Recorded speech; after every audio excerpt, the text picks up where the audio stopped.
Well, clearly the visuals now have been slowed down, but it's a high-speed maneuver. And what we see is that the drone camera is tracking the wings of the drone, and you can see the propeller. And the propeller is moving slowly because it's a highly slowed down visual. What you're seeing is at a high speed, you have the Russian jet coming in, and suddenly as it gets closer, it starts dumping fuel. You see, it's starting to dump fuel.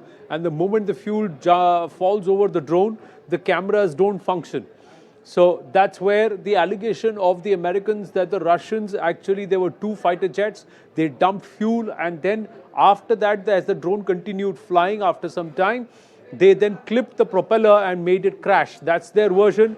So the US military now putting out this footage of the Russian jet coming not just close to the American drone, but also dumping fuel.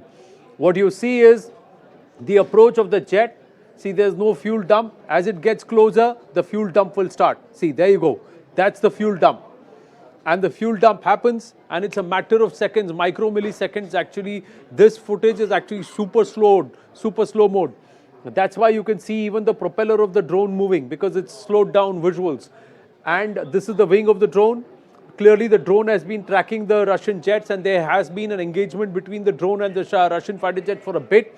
Both have tracked each other, and clearly upon orders, the Russian fighter jet is dumping fuel on the drone to render it incapable of flying and then making it crash. Russia has very clearly said that America does not recognize the Russian annexation of Crimea and the international waters. This is where the fight is. As per the international rule of law, up to 50 nautical miles, it's all borders of the existing country, and you're supposed to maintain distance outside of that airspace and also even on the sea. So Russia says if Crimea is an integral part of Russia now, then the space in the Black Sea, this drone was in Russian airspace, and Russia was within rights to engage with this drone.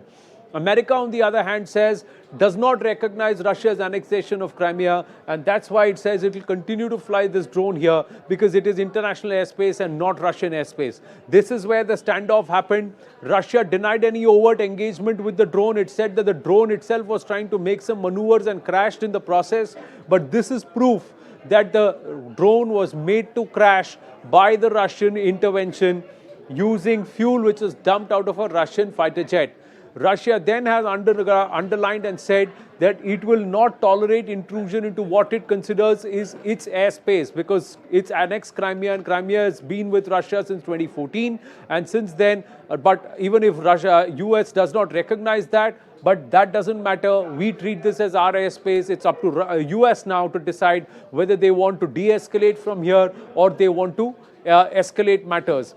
America, on the other hand, believes that Russia is deliberately trying to engage and trying to slowly pinprick and increase the escalation in this region, given the Russia-Ukraine conflict and also what's happening in the Black Sea.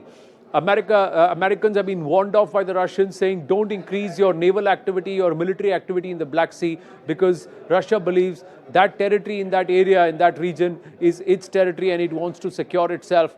That's the only access that they have. The Sea of Azov and Black Sea are the only warm water access the Russians have. The entire Donbas offensive, this entire fight and linking Russian mainland to Crimea via parts of eastern Ukraine. And that's why this entire war is being fought for nearly a year and 1 month now already, 13 months into this war. But this is the video proof that shows that the Americans were right in claiming that there was Russian intervention. The Russian fighter jet did dump fuel onto the drone, and which eventually led to the drone crashing.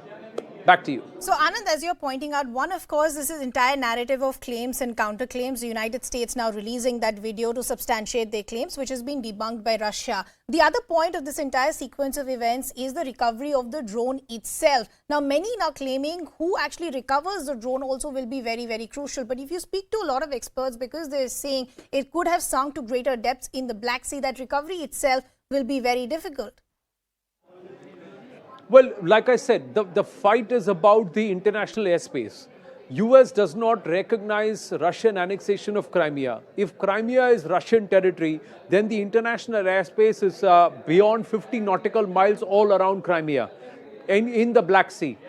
This drone was in that airspace which the Russians consider as part of their territory since the annexation of Crimea. This drone was in what Americans consider international airspace because they don't recognize Crimea. Whether or not there was multiple level of engagement as the Americans claim, or was it just one attempt and the drone was spotted and it didn't back off, so the Russians said, let's just dump fuel and render this drone useless. That's the actual aspect that we have to watch. And yes, if you could recover the drone and get the entire footage, the flight path and the levels of engagement, we could then see the kind of intensity or the escalation that was there mid-air between the Russian fighter jets and the American drone. But yes, this is an expensive drone, the M3 Reaper, and it's a high-quality surveillance drone.